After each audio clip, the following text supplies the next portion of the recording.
In this video we're gonna go over the top 3 best spots to get easy diamonds in Call of the Wild. These locations are those spots that you could say are broken. I mean, they're a little broken. If you go there, your frame rate will suffer a lot. And for a good reason. These spots are absolutely loaded with animals. And before we start with the list, I have to mention that it's very likely that all these spots are about to get nerfed or fixed, whatever. It's very likely that in order to balance the animal distribution across some maps, these overloaded spots will have to get nerfed. Fortunately, we still have time to keep getting easy diamonds on these spots. If you need diamonds and rares, they care about what species, then there's nothing better than these locations. Okay, the first hotspot is located on Burunga savannah. This lake is completely broken for Kensbok. This one is a really famous spot, and for a very good reason. I mean, if you want to get a diamond Kensbok, this lake is king.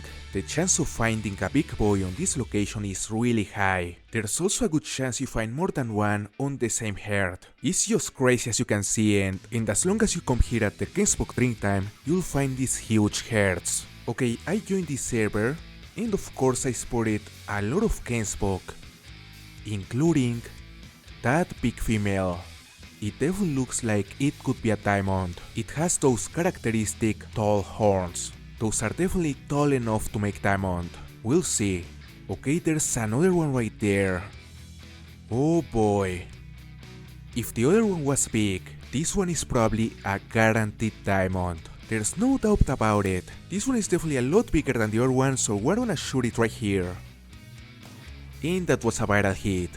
Now let's see what it scores. Ooh. We lost the connection with the server. Okay, so as you could see, I couldn't pick up that diamond, which is really unfortunate, but I managed to prove my point after only 3 servers. If you wanna get cheap diamonds, you cannot miss this lake. And also, to increase your chances even further, you can also visit this lake, also great for Kensbok and Warhawk, at the exact same time. And to increase them even more and add a couple more species, you can also check this area, which is great for wildebeest. It's also a really good spot to get diamonds, and I also recommend you to visit this lake up here, which is okay for Warhawk and Kensbok, but here you can also find what is probably the single best spot to get a diamond springbok on Burunga savannah. This fits on right here. It has something. I'm just gonna say that I've gotten like 10 diamond springboks only from that zone on multiplayer. Make sure to consider that. And to finish this list of complementary spots for the first lake, we cannot forget the famous Kuro rest zone located right here, around this area. This one is another insane spot, probably broken, and is probably going to get nerfed with the next update. I mean, I imagine, maybe not, but it's likely because way too many Kuros sleep on this area. As you can see, it's just crazy. Oh, there's an albino right there. Well, I was looking for a diamond, but of course I'm not gonna complain. So let's go up there and let's find it. He's right there. Gonna take a shot.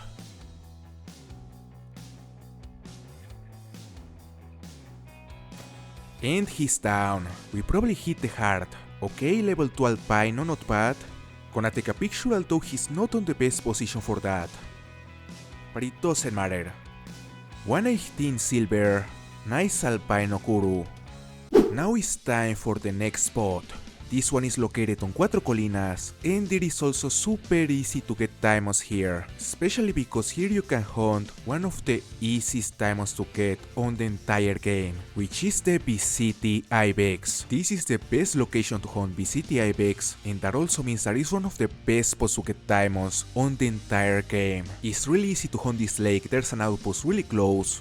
You fast travel there, and then I recommend you to go directly to a hill that is in front of the lake. What you want here is to gain some elevation. This way you can easily spot everything around the lake, including multiple Ibex, Mouflon, in case you are at their drink time, and potentially a diamond VCT. It's not even rare to find more than one actually. And if you wanna get some more easy diamonds on 4 colinas, then you also want to check these 5 lakes. These are the home of the southeastern Ibex. That is also incredibly easy to get with a diamond score, mainly because the level 4s make diamond really often. Now the next spot is located on Rancho del Arroyo. This one is the biggest of all the locations I've mentioned. It is actually more like a route. You start on this outpost, you check this area, and then you work your way up here, where you'll start to see a lot of jackrabbits, bighorn, pheasant, mule deer,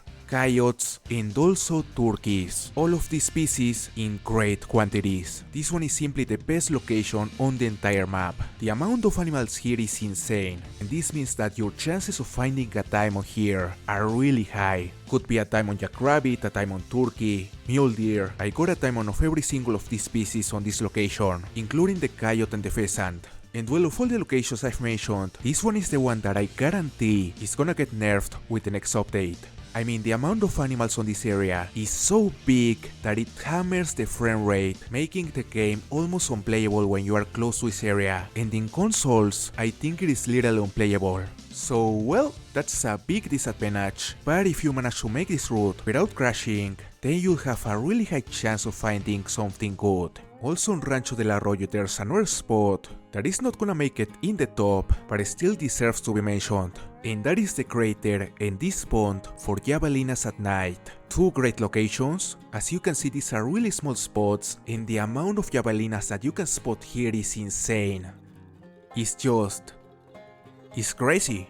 Definitely, if you want to get a diamond Javelina, these two ponds are a great option. It is just crazy to have so many animals in such a small spot. And there is another similar case on this map, but for mule deer this time, and that is this lake up here. It is also a small lake that gets loaded with mule deer. The only negative thing about these two lakes is that they are not easy to hunt on multiplayer, basically because they are too far from the nearest outpost, so it takes a while to get there, and especially to a mule deer lake which is up in the mountain far away from the nearest outpost. I mean, tents are necessary on this case, so these little lakes work better on single player. Okay, so with all these spots, we finished the top 3, and as I said, a lot of these spots will get nerfed on the next update.